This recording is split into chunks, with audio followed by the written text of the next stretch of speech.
Bij ons komt water gewoon uit de kraan. Die meisjes halen water met kannen en bidons. Sommigen hadden blijkbaar niet genoeg geld mee en moesten dan maar terug naar huis zonder water. Jongen, dat is bij ons toch ondenkbaar? Misschien moet ik jullie eens laten zien waar dit allemaal gebeurt. We bevinden ons in de Filipijnen, in Azië, een land ver van België, verwijderd zoals je kunt zien op de wereldkaart.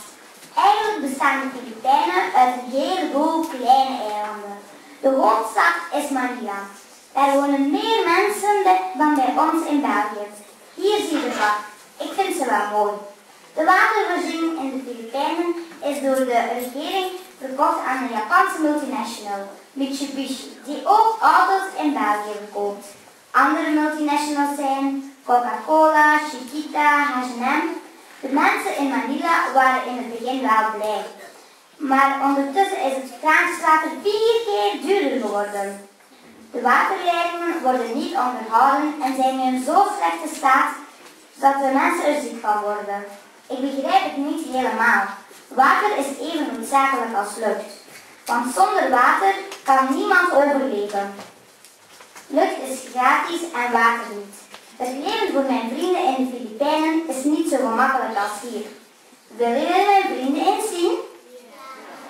Hier zijn ze, Alvin en Paolo. Wacht, ik heb nog een filmpje van hen. Kijken jullie mee?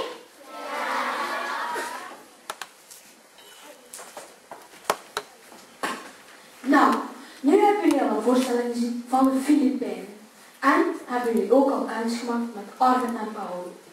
In de Filipijnen is water zeer duur. En niet iedereen heeft daar drinkbaar zuiver water. Hierdoor worden mensen ziek. Maar hoe zit dat eigenlijk in België? We kijken nu naar een reportage. Wow, ik heb echt al veel bijgeleerd vandaag op deze show. Jullie ook? Ja! Ik heb al veel gehoord over water, maar daar zou ik toch graag nog wat meer over te weten komen. Ik denk dat de kinderen en leerkrachten van het eerste en het derde me daarbij kunnen helpen. Zouden jullie dat voor mij willen doen? Ja!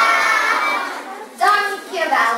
Nu heb ik nog een speciale verrassing voor jullie. Want samen met de kinderen van het 6e leerjaar hebben we zelf een lied geschreven. Het is een lied waarin de kinderen zingen wat ze geleerd hebben. Toch, hé? Geef ze maar een daverend applaus.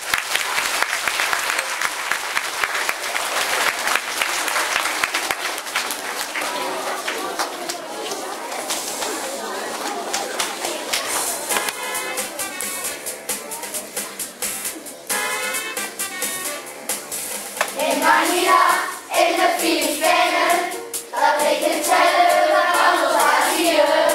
Daar wonen Alvin, Paolo en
We zijn bijna aan het einde van onze show gekomen. Maar we laten jullie natuurlijk niet zonder aandenken naar huis gaan. Elke klas of leerkracht krijgt van het 6e leerjaar een klimopplantje dat ze zelf geplant hebben in een waterfles.